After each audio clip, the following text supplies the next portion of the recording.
Hello friends, இன்னைக்கு நம்ம இந்த வீடியோவில் ஜிஎஸ்டி அதாவது குட்ஸ் அண்ட் சர்வீசஸ் டேக்ஸ் சரக்கு மற்றும் சேவை வரி இது தொடர்பான சில இம்பார்ட்டன்ட் அப்டேட்டட் கொஸ்டின்ஸை நம்ம இந்த வீடியோவில் பார்ப்போம்.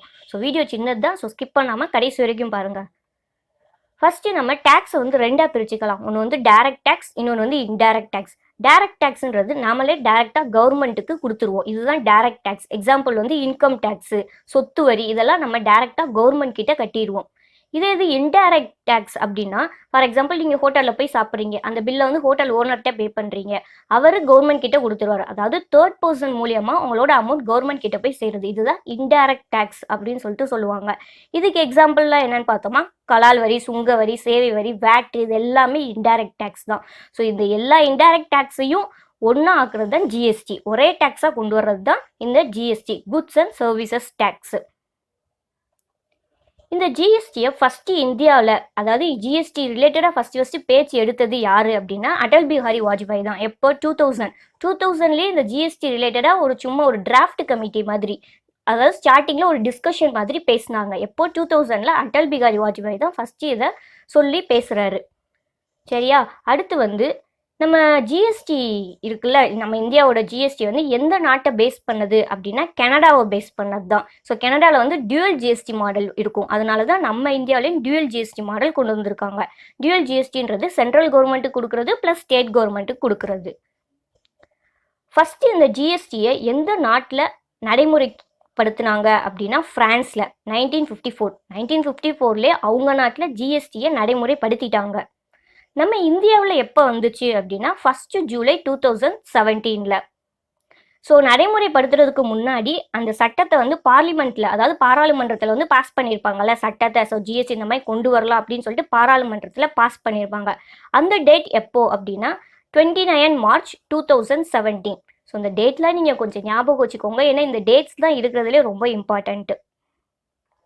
அடுத்து சேர்மன் ஆஃப் ஜிஎஸ்டி கவுன்சில். ஜிஎஸ்டியோட சேர்மன் அப்படி பார்த்தாலும் ஃபினான்ஸ் மினிஸ்டர் தான் எப்போயுமே அதுக்கு சேர்மனாக இருப்பாங்க.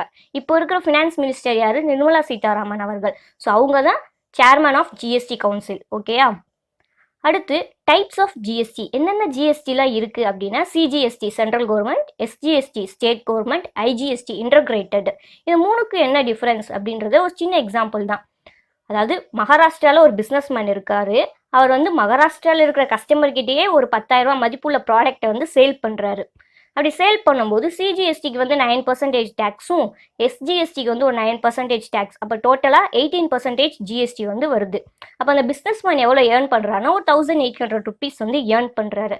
அதை எப்படி அவர் டேக்ஸ் பே பண்ணுவார்னா எஸ்ஜிஎஸ்டிக்கு 900 ருபீஸும் சிஜிஎஸ்டிக்கு ஒரு 900 ருபீஸும் பிரித்து அவர் டேக்ஸ் பே பண்ணுவார்.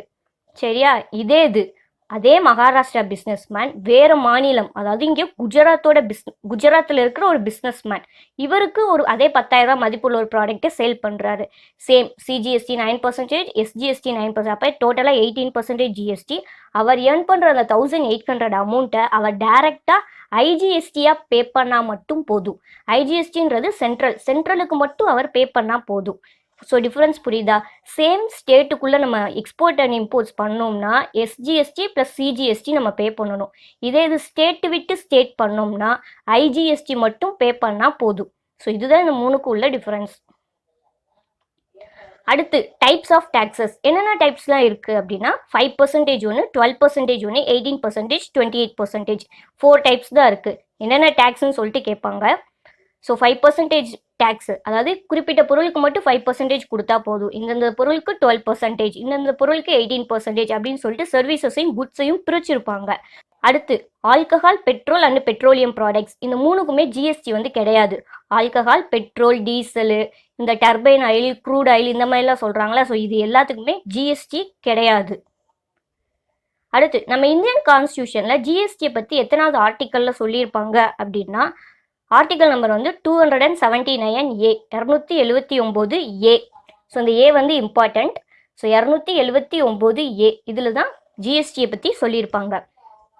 அடுத்து கான்ஸ்டியூஷன் அமெண்ட்மெண்ட், அதாவது நம்ம இந்திய அரசியலமைப்பில் ஏதோ ஒன்று பண்ணுறாங்க, ஏதோ ஒரு சட்டம் கொண்டு வர்றாங்களோ இல்லை அதை ரிமூவ் பண்ணுறாங்க, அதை நம்ம திருத்தம் அப்படின்னு சொல்லிட்டு சொல்கிறோம். ஸோ ஜிஎஸ்டியை நம்ம அரசியலமைப்பில் ஆட் பண்ணும்போது எத்தனாவது திருத்தமாக பண்ணாங்க அப்படின்னா 101வது திருத்தம். சரியா? 101வது திருத்தத்துல தான் ஜிஎஸ்டியை இன்சர்ட் பண்றாங்க நம்ம இந்திய அரசியல் அமைப்புல. அடுத்து இதே இது அமெண்ட்மெண்ட் பில்லுன்னு சொல்லுவாங்க. அமெண்ட்மெண்ட் பில் வந்து 122. இது என்ன அமெண்ட்மெண்ட் பில் என்னன்னா, மக்களுக்கு அது சட்டமா வர்றதுக்கு முன்னாடி நம்ம மசோதான்னு சொல்லுவோம். அதுதான் பில்லுன்னு சொல்லுவாங்க, அமெண்ட்மெண்ட் பில்லு. ஸோ அந்த எத்தனாவது மசோதாவா அதை கொண்டு வந்தாங்க அப்படின்னா 122வது மசோதா. ஸோ உங்களை கன்ஃபியூஸ் பண்ணுறதுக்காகவே ஆப்ஷனில் 101ஐயும் 122 ஆன்சர் கொடுத்துட்டு எது கான்ஸ்டியூஷனல் அமெண்ட்மெண்ட் இல்லைன்னா எது அமெண்ட்மெண்ட் பில் அப்படின்னு சொல்லிட்டு கேட்பாங்க. ஸோ திருத்தம் பண்ணது அப்படின்னா 101, அது அமெண்ட்மெண்ட் பில் அப்படின்னு சொல்லிட்டு அந்த வேர்ட் ரிலேட்டடாக வந்துச்சுன்னா 122. அடுத்து நம்ம இந்தியாவில் ஃபஸ்ட்டு எந்த ஸ்டேட்டில் ஜிஎஸ்டியை கொண்டு வந்தாங்க அப்படின்னா அஸ்ஸாமில் தான் ஃபஸ்ட்டு கொண்டு வந்தாங்க. 33வது ஸ்டேட்டாக தான் நம்ம தமிழ்நாட்டுக்கு கொண்டு வந்தாங்க. சரியா? அடுத்து நம்ம ஜிஎஸ்டிக்கு அகேன்ஸ்டாக ஒரு ஆர்டிக்கல் இருக்கும் நம்ம இந்தியன் கான்ஸ்டியூஷனில், அதை வந்து ரிமூவ் பண்ணியிருப்பாங்க. அது எந்த ஆர்டிக்கல்னா 268A.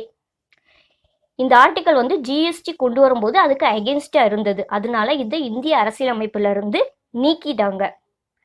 அடுத்து ஜிஎஸ்டி ரிலேட்டடாக ஒரு சேஞ்சஸ் மட்டும் நடந்திருக்கும். அது எத்தனாவது ஷெடியூல் அப்படின்னா 7th ஷெடியூலில் மட்டும் இந்த ஜிஎஸ்டி ரிலேட்டடான சேஞ்சஸ் வந்து இந்த ஷெடியூலில் பண்ணியிருப்பாங்க. அடுத்து ஜிஎஸ்டியை வேறு எப்படிலாம் சொல்லுவாங்க அப்படின்னா, first 1 point tax without cascading effect. இது வந்து ரொம்ப ரொம்ப இம்பார்ட்டண்ட்டான ஒரு பாயிண்ட். கேஸ்கேடிங் எஃபெக்ட் அப்படின்னா வரிக்கு மேலே வரி செலுத்திக்கிட்டே இருக்கும்ல, ஸோ அதை தான் கேஸ்கேடிங் எஃபெக்ட் அப்படின்னு சொல்லிட்டு சொல்லுவாங்க. அதை தடுக்கிறதுக்காக தான் ஜிஎஸ்டியவே கொண்டு வந்தாங்க. So 1 point tax without cascading effect. அடுத்து மல்டி ஸ்டேஜ் டேக்ஸ்னு சொல்லுவாங்க. அடுத்து இதை வந்து இன்டைரக்ட் டேக்ஸ், மறைமுக வரி. ஏன்னா 3rd person மூலியமாக தான் நம்ம ஜிஎஸ்டி வந்து கட்டுறோம். அடுத்து வந்து டெஸ்டினேஷன் பேஸ்டு, இலக்கு சார்ந்த வரி. காம்ப்ரிஹென்சிவ், விரிவான. கன்சம்ஷன் பேஸ்டு, நுகர்வு வரி. ஸோ இந்த மாதிரிலாம் ஜிஎஸ்டியை சொல்லுவாங்க. ஓகே ஃப்ரெண்ட்ஸ், ஃபைனலாக நம்ம ஜிஎஸ்டி ரிலேட்டடான இம்பார்ட்டன்ட் அப்டேட்டட் கொஸ்டின்ஸ்லாம் பார்த்தோம். இதே உங்களுக்கு இந்திய அரசியலமைப்பு, பாராளுமன்றம், நிதி ஆயோக் இது தொடர்பான வீடியோஸ் எதுவும் வேணும்னா உங்களுக்கு டிஸ்கிரிப்ஷனில் லிங்க் கொடுக்குறேன். ஸோ அதை மறக்காமல் நீங்களும் போய் பார்த்து தெரிஞ்சுக்கோங்க. ஸோ இந்த வீடியோ பிடிச்சிருந்துச்சுன்னா லைக் பண்ணுங்கள், கமெண்ட் பண்ணுங்கள், ஷேர் பண்ணுங்கள். இதே மாதிரி எக்ஸாம் ரிலேட்டட் வீடியோஸ் பார்க்க மறக்காமல் ஷைன்வே மெட்டீரியல்ஸ் சேனலுக்கு சப்ஸ்கிரைப் பண்ணுங்கள். பக்கத்தில் பெல் ஐக்கானையும் ப்ரெஸ் பண்ணிடுங்க. All the best.